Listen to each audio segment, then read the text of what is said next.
I sing the body electric. The armies of those I love engirth me, and I engirth them. They will not let me off till I go with them, respond to them, and discorrupt them, and charge them full with the charge of the soul. Was it doubted that those who corrupt their own bodies conceal themselves? And if those who defile the living are as bad as they who defile the dead? And if the body does not do fully as much as the soul? And if the body were not the soul, what is the soul? The love of the body of man or woman bulks account. The body itself bulks account. That of the male is perfect, and that of the female is perfect.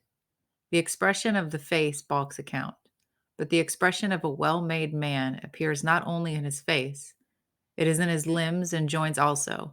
It is curiously in the joints of his hips and wrists. It is in his walk, the carriage of his neck, the flex of his waist and knees. Dress does not hide him. The strong, sweet quality he has strikes through the cotton and broadcloth.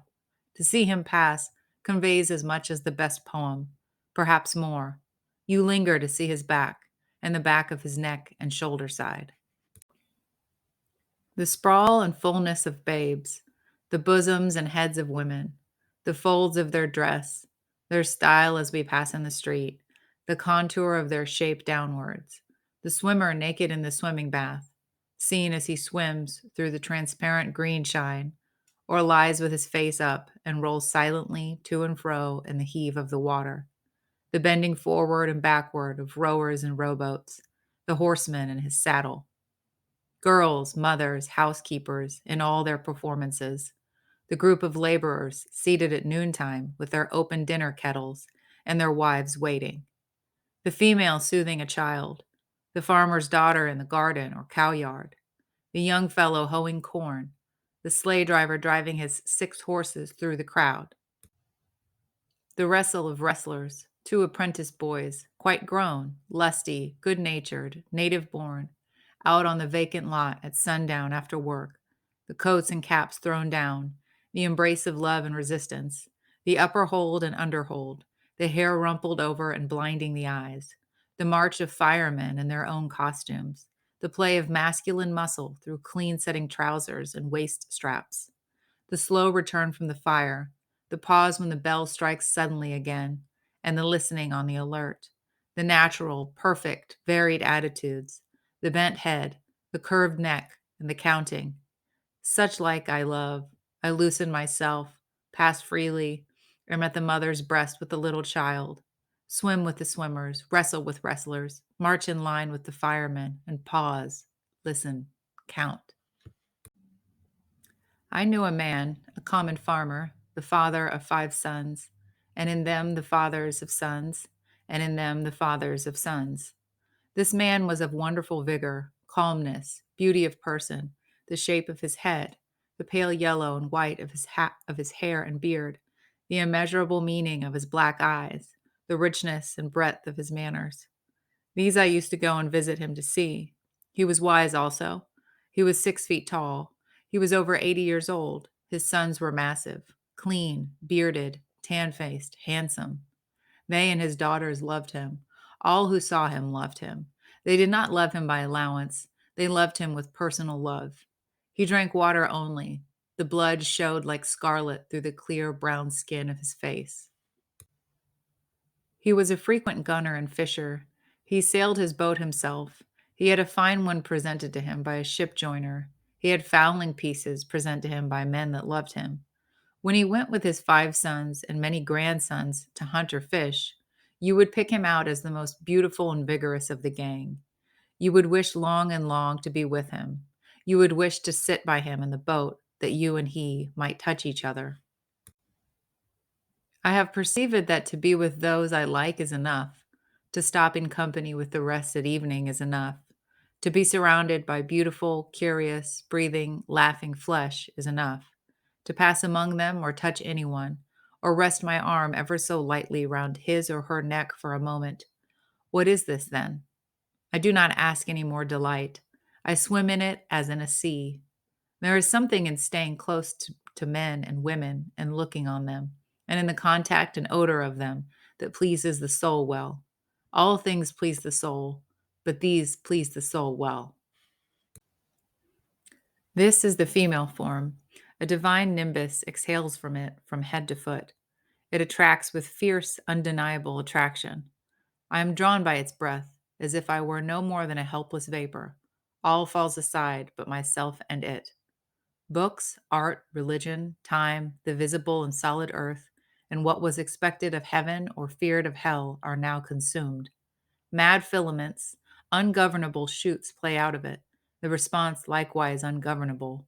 Hair, bosom, hips, bend of legs, negligent falling hands all diffused, mine too diffused. Ebb stung by the flow, and flow stung by the ebb. Love flesh swelling and deliciously aching. Limitless, limpid jets of love, hot and enormous. Quivering jelly of love. White blow and delirious juice.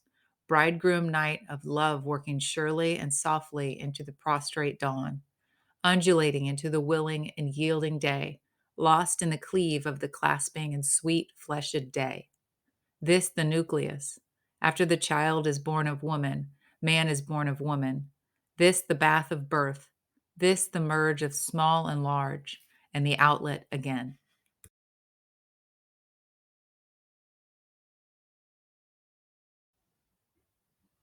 The male is not less the soul nor more.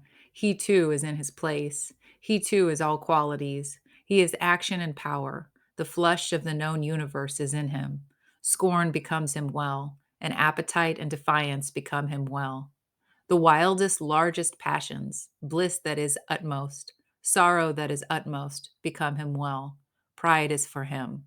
The full spread pride of man is calming and excellent to the soul. Knowledge becomes him. He likes it always. He brings everything to the test of himself. Whatever the survey, whatever the sea and the sail he strikes, soundings at last only here. Where else does he strike soundings except here?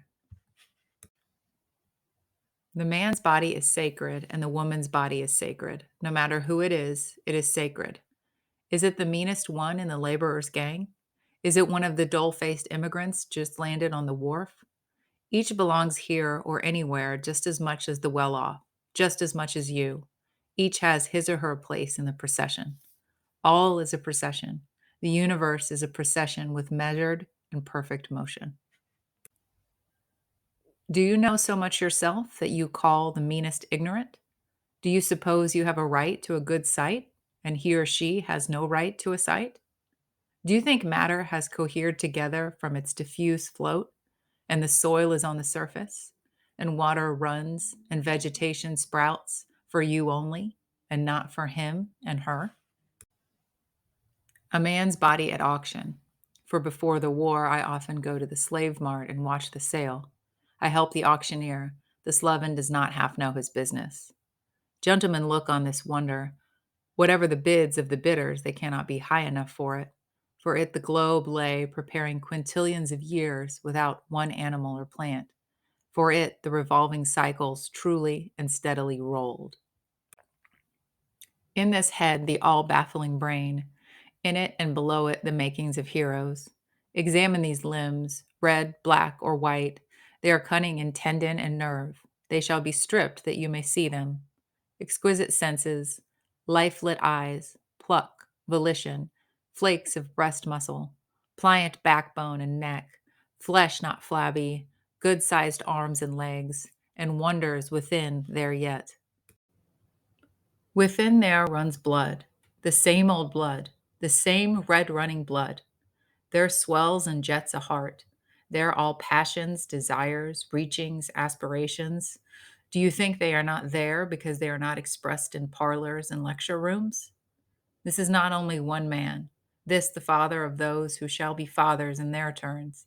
In him the start of populous states and rich republics. Of him countless immortal lives, with countless embodiments and enjoyments. How do you know who shall come from the offspring of his offspring through the centuries?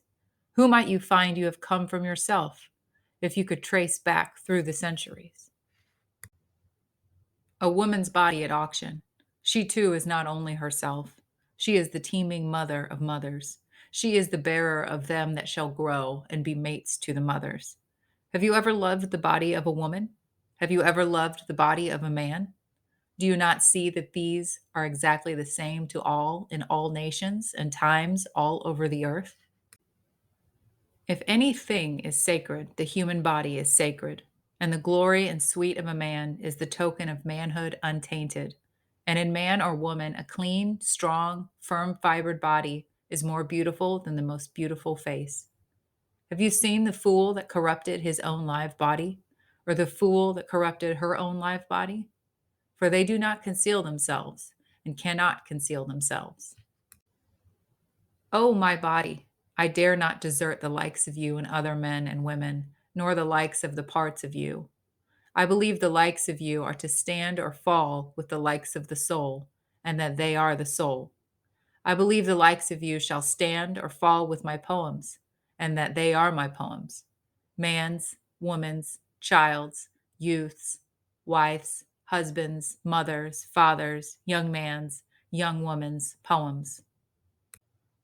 Head, neck, hair, ears, drop and tympan of the ears, eyes, eye fringes, iris of the eye, eyebrows, and the waking or sleeping of the lids, mouth, tongue, lips, teeth, roof of the mouth, jaws, and the jaw hinges, nose, nostrils of the nose, and the partition, cheeks, temples, forehead, chin, throat, back of the neck, neck slew, strong shoulders, manly beard, scapula, hind shoulders, and the ample side round of the chest, upper arm, armpit, elbow socket, lower arm, arm sinews, arm bones, wrist and wrist joints, hand, palm, knuckles, thumb, forefinger, finger joints, fingernails, broad breast front, curling hair of the breast, breastbone, breast side, ribs, belly, backbone, joints of the backbone, hips, hip sockets, hip strength, inward and outward round, man balls, man root, strong set of thighs, well carrying the trunk above, leg fibers, knee, knee pan, upper leg, under leg, ankles, instep, football, toes, toe joints, the heel, all attitudes, all the shapeliness, all the belongings of my or your body or of anyone's body, male or female, the lung sponges, the stomach sac, the bowel sweet and clean, the brain in its folds inside the skull frame, sympathies, heart valves, palate valves, sexuality, maternity, womanhood, and all that is a woman, and the man that comes from woman, the womb, the teats, nipples, breast milk, tears, laughter, weeping, love looks, love perturbations and risings, the voice, articulation, language, whispering, shouting aloud, food, drink, pulse, digestion, sweat, sleep, walking, swimming,